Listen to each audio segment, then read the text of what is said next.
चलिए बात करते हैं एविएशन सेक्टर की। आमतौर पर हम देखते हैं कि सर्दियों में फ्लाइट का टिकट महंगा हो जाता है, लेकिन इस साल टिकट की कीमतों में 20 से 30% तक का इजाफा देखने को मिला। इसके पीछे वजह क्या थी? ज्यादा जानकारी के साथ जुड़ गए हैं समीर दीक्षित। समीर, बताइए। भारतीय एविएशन सेक्टर यकीनन इस वक्त एक बेहतर दौर से गुजर रही है। जो ग्रोथ स्टोरी है वो काफ़ी प्रॉमिसिंग नज़र आ रही है। डबल डिजिट ग्रोथ है, डिमांड ज़्यादा है, लेकिन फेयर्स हवाई किराए एक बड़े चैलेंज के तौर पे भी सामने आया है। अगर एवरेज एयर फेयर्स की बात करें तो पिछले साल की तुलना में इस साल जितने भी इंपॉर्टेंट या बिजी रूट है वहाँ पर औसतन हवाई किराया 15 से 20% बढ़ा हुआ है।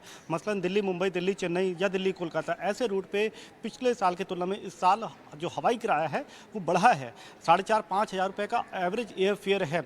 लेकिन एवरेज एयर फेयर के बढ़ने के बावजूद भी डिमांड में बढ़ोतरी लगातार देखी जा रही है। नवंबर के महीने में तो रिकॉर्ड नंबर्स रजिस्टर किए हैं एयरलाइन ने। मसलन 23 नवंबर को 4.6 लाख पैसेंजर्स डोमेस्टिक एयरलाइंस ने कैरी किए। 18, 19, 20 नवंबर को ये 4.5 लाख से ज़्यादा पैसेंजर्स कैरी किए। इंटरनेशनल फ्रंट में भी एक दिन में 1 लाख से ज़्यादा मुसाफिरों ने ट्रैवल किया है। तो डिमांड ज़बरदस्त है। लेकिन एयरलाइंस के सामने एक दिक्कत इस बात की भी है कि उनके कई हवाई जहाज़ इस वक्त ज़मीन पर हैं। सप्लाई चेन इशू के चलते, अलग अलग प्रॉब्लम के चलते कई हवाई जहाज़ वो उड़ान नहीं भर पा रहे हैं। एविएशन कंसल्टेंसी कापा इंडिया ने तो दावा किया है कि इस साल के अंत तक, यानी कि फाइनेंशियल ईयर के एंड में मार्च 2024 तक तकरीबन 200 हवाई जहाज़ अलग अलग एयरलाइन के वो ज़मीन पर रहेंगे, उड़ान नहीं भर पाएंगे। और इसको अगर समझना है तो अभी भी आप देख लें, इंडिगो के तकरीबन 50 हवाई जहाज़ वो ज़मीन पर हैं। स्पाइस जेट के 24-25 हवाई जहाज़ एयर इंडिया के भी हैं। और गो फर्स्ट तो उसका ऑपरेशन ही बंद है, तो उसके 54 हवाई जहाज़ ज़मीन पर हैं। चैलेंज है, सप्लाई कम है, डिमांड लगातार उसमें बढ़ोतरी है। और ऐसे में जब वेडिंग सीज़न है, त्यौहार हैं, नया साल, क्रिसमस, तो डिमांड और बढ़ने की उम्मीद है। यही वजह है कि उसका एक इम्पैक्ट आपको बढ़े हुए हवाई किराए के रूप में भी साफ नज़र आ रहा है।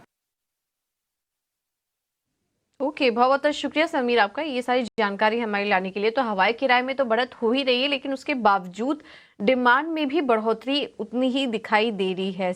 सर्दियों का मौसम है और इसके अलावा हॉलिडे प्लान भी कर रहे हैं, शादी सीजन भी चल रहा है, तो इसके चलते हम देख रहे हैं कि डिमांड भी अपने ऊपरी स्तर पर है और हवाई किराए में भी यहाँ पर हम बढ़त देख रहे हैं। लेकिन वहीं दूसरी तरफ एविएशन कंपनियों को सप्लाई की चिंता भी कहीं ना कहीं है।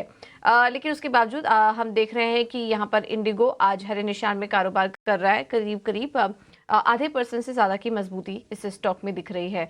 चंदन, क्या राय बन रही है आपकी इंडिगो पर? बिल्कुल, आपने सही कहा कि डिमांड है फ्लाइट्स और एयर की, चाहे शादी की सीज़न हो या सर्दी हो या व्हाटएवर।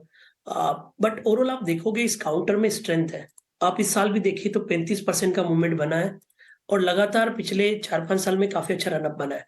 हालाँकि पिछले कुछ महीनों से थोड़ा कंसोलिडेट हुआ है, बट ओवरऑल सेटअप है वो ऊपर की तरफ शिफ्ट हो रहा है। वीकली चार्ट पे देखें तो लगभग जुलाई 2023 में इसका भाव 2740 के आसपास हुआ था और वापस उस लेवल के आसपास आ गया। तो आप समझ रहे हो कि 20 महीने के कंसोलिडेशन के बाद उस लेवल पे आया, तो हल्का-सा फ़ॉलो अप हुआ, तो 15% की रैली रूल आउट नहीं की जा सकती है। तो बड़े टारगेट्स के लिए यहाँ पे ट्रेड करना चाहिए, बट इमीडिएट बेसिस पे आप देखोगे, तो मौजूदा लेवल 2700-2720 के आसपास लें, 2600 के सपोर्ट रहेंगे, ऊपर में 2900 तक के टारगेट के लिए।